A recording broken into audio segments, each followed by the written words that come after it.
Happy anniversary, guys. 1 year in Korea.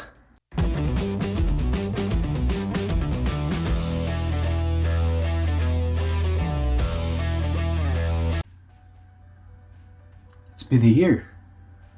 March 10, 2021 was the first day I stepped on this country. And it's been a year since I arrived here. That's been so fast.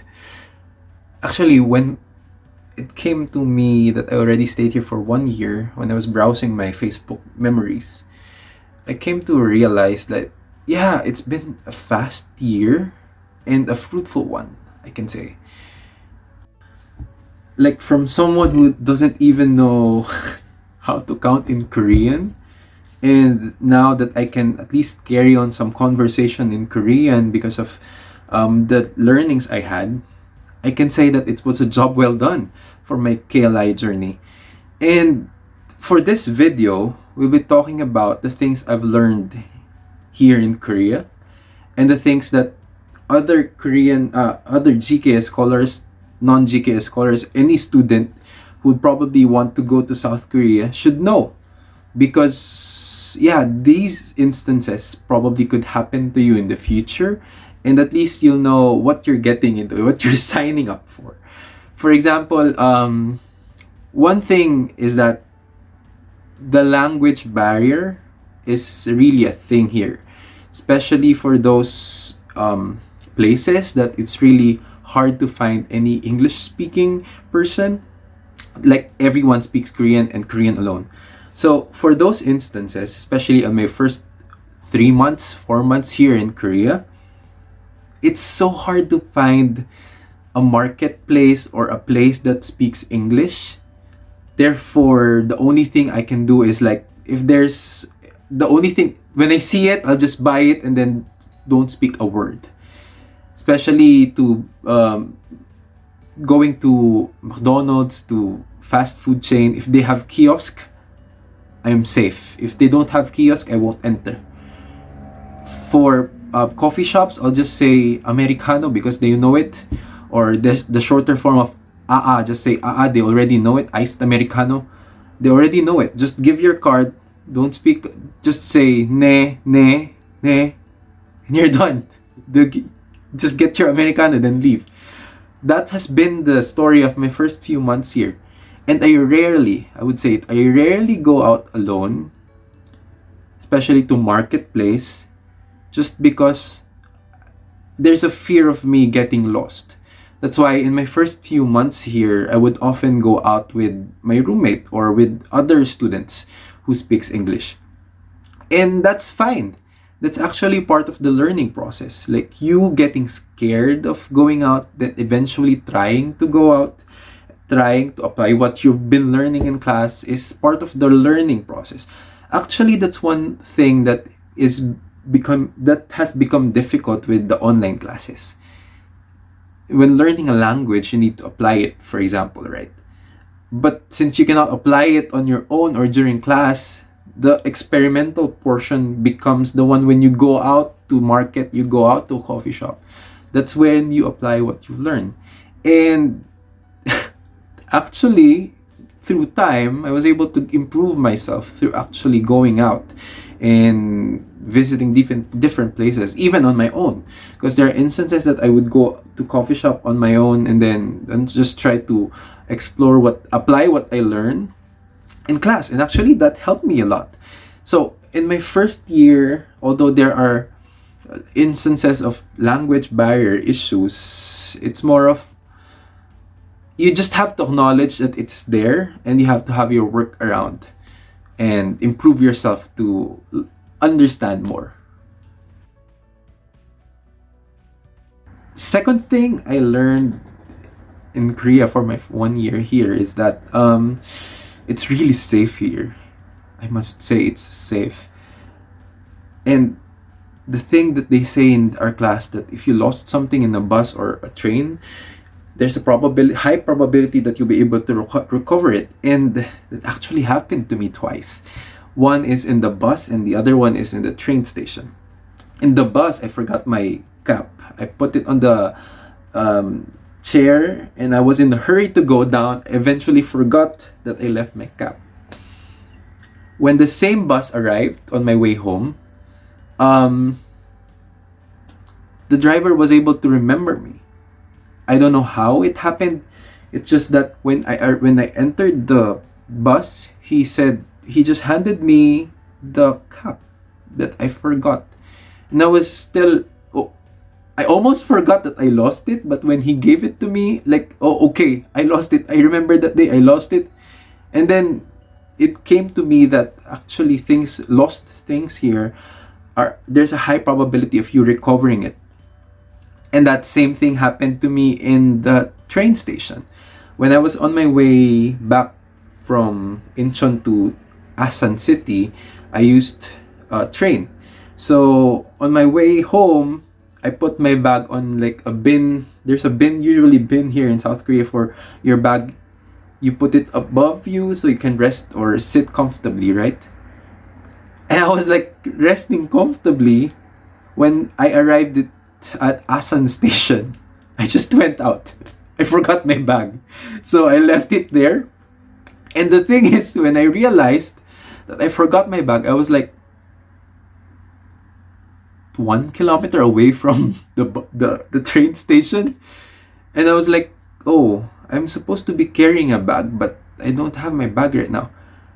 I hurriedly went back to the station, went to the station management, like administrative office there.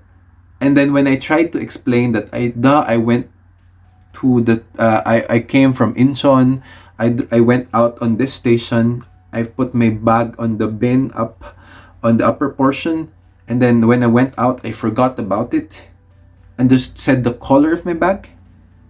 Then 10 seconds later, he brought my bag out. And I was like, oh yeah, that's my bag.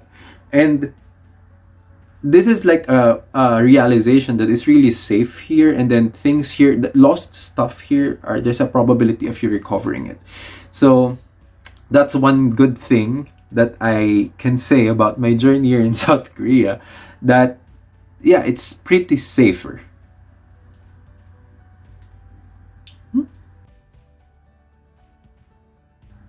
The third thing I found out in Korea that's somehow weird for me, because I always eat chicken with rice, is that they don't eat chicken with rice. Let that sink in, especially for Filipinos and other people who eat chicken with rice. They don't eat chicken with rice. That's why when I went to McDonald's, I felt disappointed that there is no chicken with rice. Why? And then it turned out, when I asked my Korean friends, they said that they usually serve chicken with beer and not rice.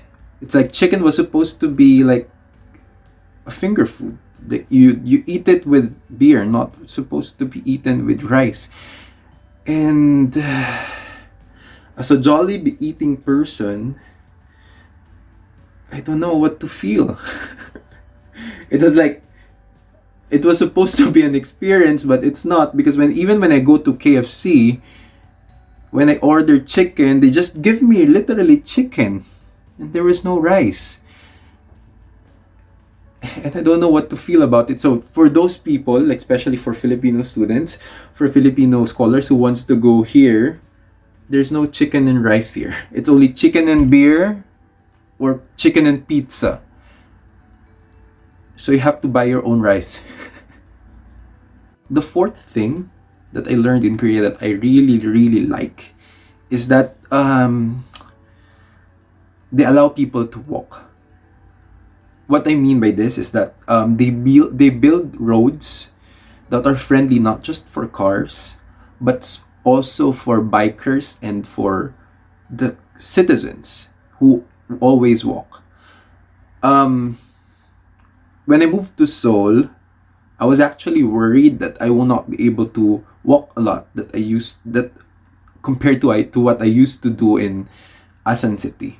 And it turns out it's relatively similar if I can say, better here, because the roads here, especially for citizens, they're better and usually built on a safer place. Like outside my dormitory, there's a walkway under the, how can I say it, near the river, and usually you'll see older people going around, walking around, enjoying their life and just walking. And they're like exercise equipments available for them to use, not just for them to use, but for everyone to use. So these things really like make me appreciate the Korean culture, even the Korea in general, because unlike in my country, it's not actually pedestrian friendly, especially on some places. But here, despite being a busy city, they still manage to create roads that are pedestrian friendly, even bikers friendly. And I must say, it has been a good year for a person like me who always walks around. I also bought a bike just to enjoy the city through using a bike, and that has been a good hobby for me for the past year. And yeah, Seoul, Korea in general, is a pedestrian friendly country. So that's one thing that I really enjoyed here in South Korea most. I was able to walk around more, and I'm safe because the roads are safer everywhere. There's like cameras pointed at the road, so you won't be able to, I mean, you're safe. You get that sense of security when you go around. Fifth thing, I guess, that is really something I'm not sure if other students feel it, but yeah, I'll just say it, is that although there is no imposed beauty standard, like you're not required to do so, just because there is like a standard for beauty here, like you have to be fashionable, dress well, with young looking skin or face. Those things somehow affect your mindset and your how you see yourself. It's just that if you want to be integrated to the society, these are the basic things that you should be doing, or at least improving on. Like how you dress, how you present yourself, how you eat, how you exercise. Those things somehow like affects your mindset.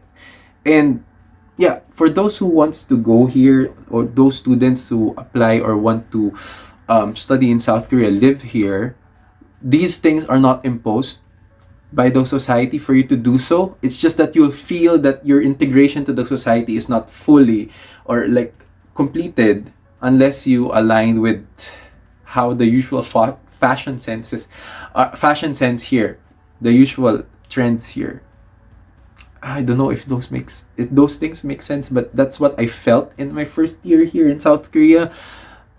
And I'm trying to redirect my efforts, instead of like making myself look like Korean, or like feeling Korean in terms of my clothing. Actually, the sixth one somehow contradicts with what I mentioned in the fifth. But Koreans really they don't care about how you appear, how you look, how you dress. It's a contradiction from what I mentioned, right? Maybe because the fifth one, it's more of me seeing myself, not really being fully integrated to the society, because I'm not dressing or looking the same way the other Koreans do. But on the sixth, as what I've mentioned, they actually don't really care much about how you appear, how you look, how you present yourself.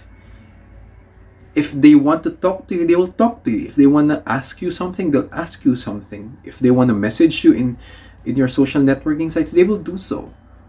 They won't really care much about how you appear, how you look. It's just, I mean, even on subways, even on bus stations, they rarely judge a person. They rarely stare at the person for like 10 seconds and then look at them up and down, check everything. They don't do that.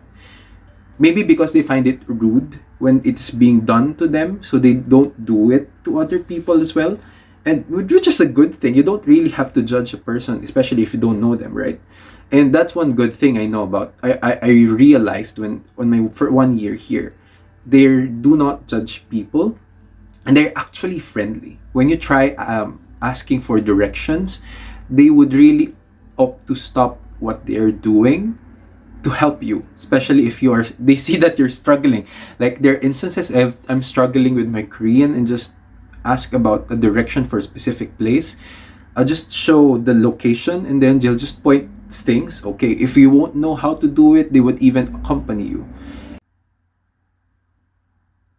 Aligning to my sixth realization, the seventh one is like Koreans really value privacy and security, to the point that if you're gonna be buying iPhones, like Samsung phones here, the camera app, when you're taking photo or video, there's a sound indicating that you're taking photo or video.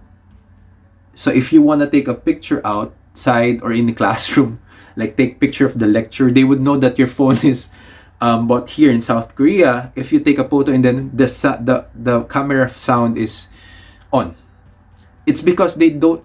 It's because it's customized here for in this specific location. Even in Japan, I think that also works because they really value privacy and security. So there are instances like for other content creators, like those who take videos of elderlies, of people here in South Korea, like to make contents or, you know, videos, it's somehow there's disrespectful to their culture, to their to their privacy, not just the culture. It's just disrespectful for them. So yeah, if you're gonna be going here in South Korea, studying here, trying to make also videos, take pictures of everything here, be mindful of that because they take really pride of their privacy and security, to the point that you should be mindful in doing so. Even taking videos or pictures of kids, if you're gonna be publishing it online, you have to blur their faces as much as possible. Avoid taking pictures of kids or including them in the video in your content, because yeah, it's really a privacy thing, and that's really important here in South Korea. I think this would be the last point. Last realization in my 1 year in South Korea. The life here is really fun. It's really an interesting part of my life. I learned a lot. I traveled to different places and met people, immersed in different culture that I wouldn't have done if I stayed in my country. Korea is a country of opportunities, a country of growth, learning, but also these things can actually eat you up if you won't be able to combat stress and, you know, as what my aunt usually tells me, like if you go to Korea, it's easy for you to grow because there are a lot of opportunities. What I'm doing now is like seizing an opportunity, studying abroad, learning about my major, improving my business skills. But if I won't be able to handle or manage stress, which is alongside with this opportunity, there's stress, anxiety, instances of like doubting yourself. If you won't be able to manage yourself on those specific situations, it will eat you up. It's a matter of you managing these things, these situations, and then keeping the fire, the drive, keeping your eye on the goal. Like these things are part of the process. Stress, anxiety, failures, those things are part of the process.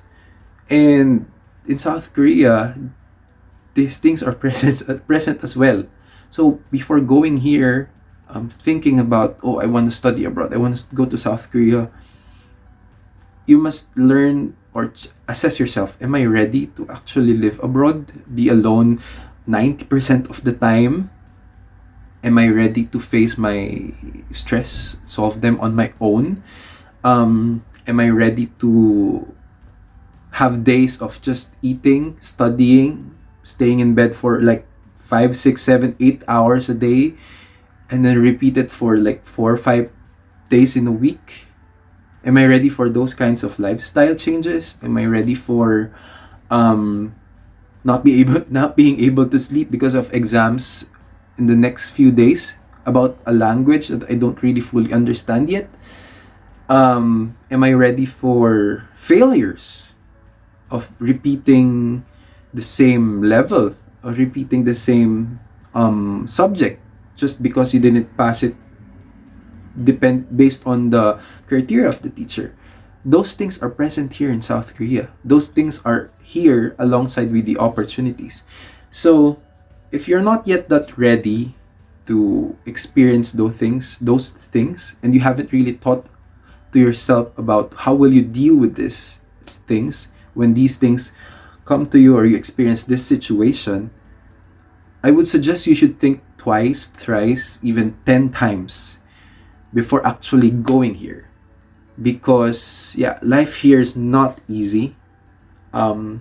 Behind the fancy pictures in the cafe, restaurants, behind the travels, between museum hopping, behind the beautiful cultural parks, even the scenic views here, are stress, anxiety, doubts, failures. It's here, and you really need to think a lot of times, am I ready for this? And then when you came to the conclusion that you are ready, then go for it. And yeah, hope to see you here.